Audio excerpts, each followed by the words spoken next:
Hi everybody, it's Margaret here with 60 and Me. I hope that you're doing well today. Welcome to a new day, and perhaps for many of you it's a retirement day. And maybe for others you're thinking about it but not quite there yet. I personally don't think I'll ever retire. I don't know whether that word will have any impact to you as well, because a lot of women are retiring from a career, a work environment that they've been with for years, and doing something else now that's really more fulfilling and more appropriate to where they are and who they are. And so I want to talk to you today, though, about the types of questions that you might be asking yourself as you approach this world of retirement. And Ardith Bowman wrote this article for us, one of our bloggers, and she, I think, had a really interesting, kind of approach to it when she was saying the first question is, of course, well, what do I do all day? What do you do all day when you're retired? And I think most people who have retired from a career where they were busy and raising children, perhaps, and having this kind of society definition of who they were and what was important, would say, I don't even know how I managed to work. I'm so busy during my retirement days. So finding things to do in the day may not be difficult for you, but for other people it might be. And I think that's where a second question emerges, and the one that I want to talk about today, which is, so now what? Now what? I mean, I've got time, I've retired, I've got hours in a day that I'm filling with things that are fun, and maybe I've reached a point now where I've done it, and what's next? Now what? And when we think about it, and Ardith does a very good job of going through this in terms of our role as we have aged, like when we were kids and young people, adolescents and, young adults, we kind of were shaped and formed and motivated by society. They kind of, well, maybe some of you didn't buy into it. Probably a lot of you didn't. I have a feeling that there were lots of rebels in our boomer world that were, pushed into certain job categories or into certain roles because they were told that's what society expected of them. And there was a lot of pressure for that. There really was. I mean, it was, there was really big pressure to follow the guidelines, to follow the hymn book. But one thing I was actually reading the other day, which is really fascinating, is that the average age for women having children today in 2022 is 31. And it's the first time I think it's gone over the age of 30. But when we were, young women, about to have children or thinking about having families, the average age was 22. So a lot of you had children very young, and of course that immediately puts you into a role that's, clear what you do. You absolutely know that you've got to get up and feed the kids and get them to school, and you've got to think about all of the things that are on their minds as well as yours. And so suddenly for many years, for many of us, you just get pulled into a world of very predictable expectations. What's next for you is, do this, do this, do this. And even to be honest, to this day, and I know that we've got so many women in our 60 and Me community who are struggling with estrangement of some kind from their children and their family. And it is so sad that after all these years of, being focused and being really dedicated to raising a family, suddenly they're not wanting to be in your life. And it's just so tragic that happens. But, we have to deal with these as we go along. But basically, the message here, to summarize, is that when you're young, everything's sort of laid out for you. Society tells us what's expected, what's next. What's next is you do this and then that. When you're 60 and 70, it's like society sort of doesn't really mind anymore. Like, what do we do? They're so busy, society's so busy with this youth culture, kind of getting everything back on track. With the economic situation and with the cultural developments, technology, all these things. And so, in a way, it's a very liberating thing to be 60 and 70. Because we can do what we want. The what's next is up to us. We can do whatever. And of course, as we get older, we have to deal with shifting roles. Like, for example, if one of our what's next jobs was to raise children and then they move away, or do, as I mentioned earlier, don't stay in touch, or they just do their own thing. They are living their own lives. They're not there in your room, in your house, in your maybe some are, but you've got freedom to live without them being what defines you. Although you'll always remain a mom, I'm convinced of that. I don't think that ever changes. But your husband might have died, or your partner may have left, or you may be divorced. All these things that define your what's next may be shifting and changing. And so there's little historical context or sort of guidelines for what happens when you're 60 and 70, because most of the women and our mothers, or many of our mothers, didn't live that long. 60 and 70 was an age where they basically didn't know what to do, so they carried on family, hobbies. There's no contextual example that we can say, this is what we do. We're shaping it. This is it.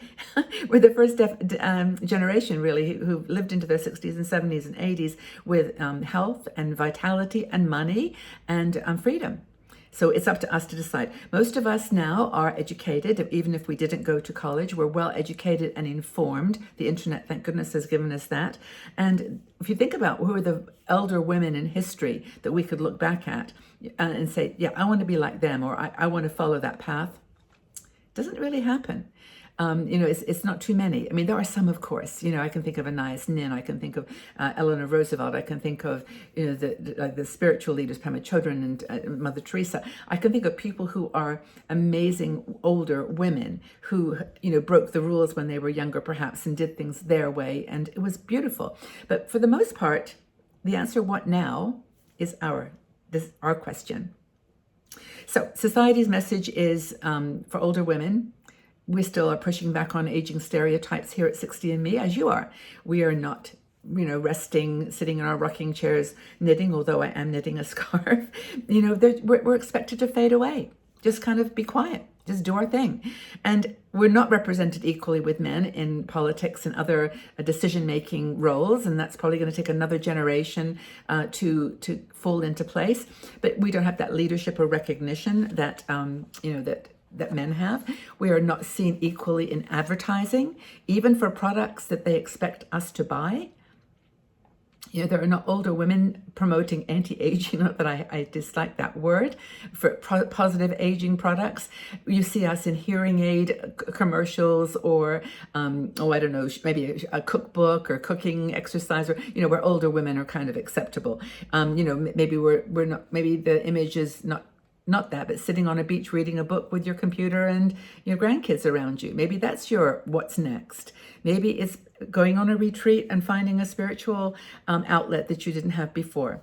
Perhaps it's going back to school. Maybe that's your what's next, not necessarily to get an educational degree, but to learn. I mean, this is something that I've actually thought about a lot recently, because I have some really interesting passions in terms of, like, for example, medieval history. I'm really interested in medieval times, and especially there's a certain category of people, like the women in those times. I'm interested in the sort of medieval women, and it's one of my things. And I think often about, I'll have some time soon, maybe, to go back and read and learn about them. But maybe we have to just say, whatever it is that's your what next, it isn't certainly going to be what social media or advertising. There's little breakthroughs. I mean, there's certain companies that are giving older women a place in their advertising, in their promotions. But even those are, it's really funny. They say they're targeting women over 60, but then all of their advertising and their online examples are younger women. Not that, I have nothing against younger women. I love the energy of it all, but I just think if you're going to promote something for older women, it would be nice to put older women. And by the way, I've got to say this, because sometimes with 60andMe, we do use images that are maybe of a younger woman or someone that doesn't represent you. Maybe they're too old in the sense that you're still in your 50s and you haven't got wrinkles, and we're showing a wrinkly face, which is what we love them.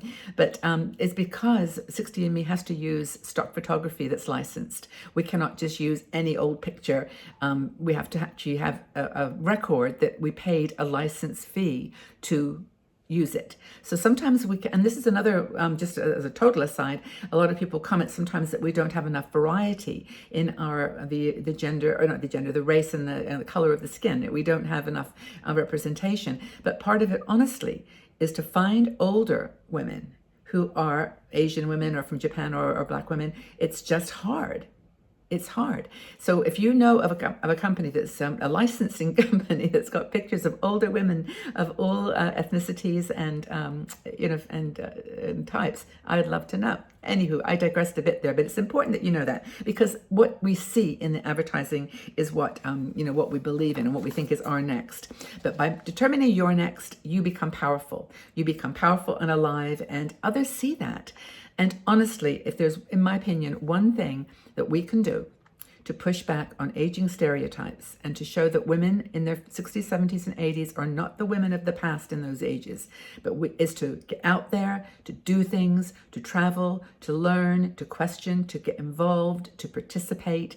And by doing those things, we can push back on aging stereotypes. I went on a cruise once with a lot of younger people, and they said that was the one thing they liked, to have an older person on the ship, was that they could see what it was like to be 70.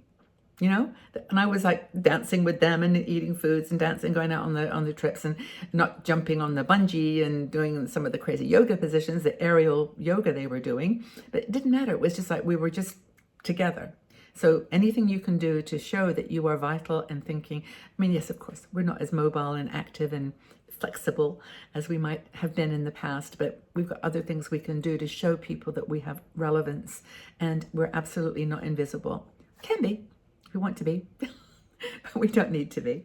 So have you ever asked yourself, what now? What's next? What's next for you?